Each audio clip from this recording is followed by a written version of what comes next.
जब जीव को मनुष्य शरीर में जन्म लेना होता है तो प्रकृति में वर्षा के साथ आता है, प्रकृति में वर्षा के साथ आया और फसल में मूली, गाजर, गेहूं, अन्न, इनमें वो जीव प्रवेश करता है और उसे माता पिता दोनों पाते हैं। तो सप्तम धातु वीर के रूप में परिणित होता है जीव। वो वीर कण के रूप में माता के उदर में जब प्रवेश करता है तो एक रात्रि में मां का और पिता का दोनों का वो जो वीर मिलता है, उस रज और वीर के मिलने से एक कलल सा बनता है। 5 रात्रि व्यतीत होने के बाद एक बुदबुदा सा बनता है। 10 रात्रि व्यतीत होने के बाद एक बेर की सी आकृति होती है। फिर उसके बाद उसमें धीरे धीरे मांसपेशियां बढ़ने लगती हैं। 1 महीने में उसके सिर निकल आता है, 2 महीने में हाथ पांव अंगों का विभाग होता है, तीसरे महीने में नख, रोम, अस्थि, चर्म, स्त्री पुरुष के चिन्ह प्रकट हो जाते हैं, 4 महीने में मांसादि 7 धातुएं प्रकट हो जाती, 5वें महीने में चेतना जागृत हो जाती। जैसे अपने चेतना, ऐसे 5वें महीने में गर्भस्थ शिशु की चेतना जागृत हो गई। जीव है पर चेतना 5 महीने बाद मां के गर्भ में जागृत। अब उसे भूख लगती है, प्यास लगती है, वहां की तापमयी जलन, पीड़ा, छोटे छोटे कीड़ों के द्वारा काटना, 6ठे मास में झिल्ली से लपटा हुआ मां की दाहिनी कोख में कीड़े की तरह तड़पता है।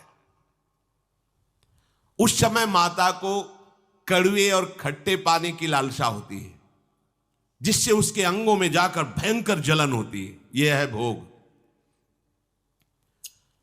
वो कृमि कीड़े की तरह तड़पता है। मलमूत्र के गड्ढे में बीच में झिल्ली में बंधा हुआ वो जीवात्मा सुकुमार तो होता है, वहां के कीड़े उसे नोचते हैं छोटे छोटे, वो तड़पता है। माता प्रसन्न होती कि जब बच्चा हिलता है बोले है, उसकी दुर्गति हो रही, वहां भयंकर कष्ट पा रहा है। ऐसा क्लेश होता है कि क्षण क्षण में बेहोश होता रहता है। माता के खाए हुए कड़वे, तीखे, गरम, नमकीन, रूखे, खट्टे, यही पदार्थ पाने की इच्छा होती है माता, क्योंकि उसको भोग भोगना है। उसके कोमल शरीर में भयानक पीड़ा होती है जब माता ऐसे पदार्थ खाती है। गर्भाशय की झिल्ली में लिपटा हुआ, आंतों और मलमूत्र से घिरा हुआ सिर, पेट की और पीठ और गर्दन एक कुंडलाकार, ऐसे कंकण जैसा, ऐसी आकृति गर्भस्थ शिशु की होती है।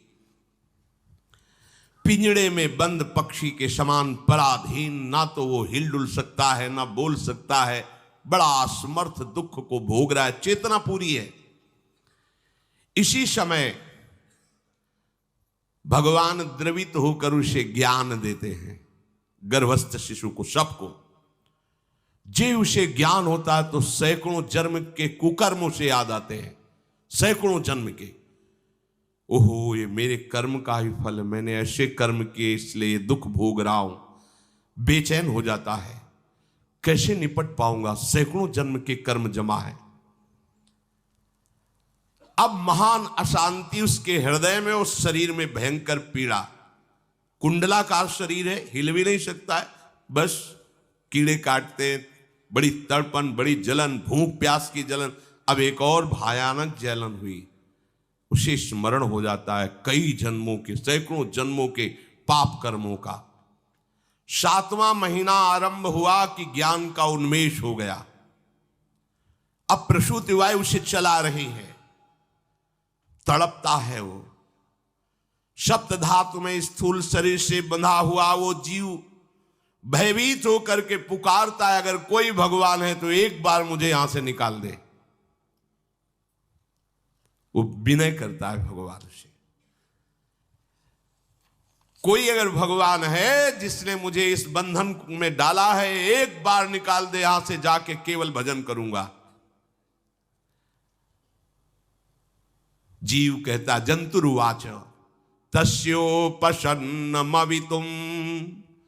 जगदिच्छयात् नाना तनोर्भुवि चलच्चरणारविंदम सोहम ब्रजामि शरणम रकुतो भयम में येने दृशी गतिरदर्श सतोनुरूपा। हे प्रभु, मैं बड़ा अधम हूं। ये ज्ञान भगवान की तरफ से गर्भस्थ शिशु को होता है। देखो, स्वयं वो इतना कष्ट पा रहा है, फिर जब आप गर्भ हत्या करते हैं तो आपका पाप कितना बड़ा होगा सोचो। सब माताओं से विनय है, संयम से रहो, सावधान रहो। ये हत्या ऐसी नहीं कि तुम्हारे दान पुण्य से क्षमा हो जाएगी। ये जो भ्रूण हत्या है, गर्भ हत्या है, बहुत बड़ा पाप है। आप लोग अज्ञान के कारण इसको ध्यान नहीं देते, इसे खिलवाड़ समझते हो। कितना ज्ञान है। बेटी ही मां है, बेटी ही बहन है, बेटी ही पत्नी बनती है, बेटी ही किसी के जीवन को धारण करने वाली बनती है। और आपने गर्भ में देख लिया बेटी है, तुम स्वयं मां होकर उसका साथ दे रहे हो, उसका नष्ट करने के लिए। हमारी तो बात ही समझ में नहीं आती, क्या बुद्धि भ्रष्ट हो गई। अगर पुरुष का इतना महत्व है तो बेटियां ना हो तो तुम्हारी कौन सी गति होगी, सोचो जरा। जीना मुश्किल हो जाएगा तुम्हारा।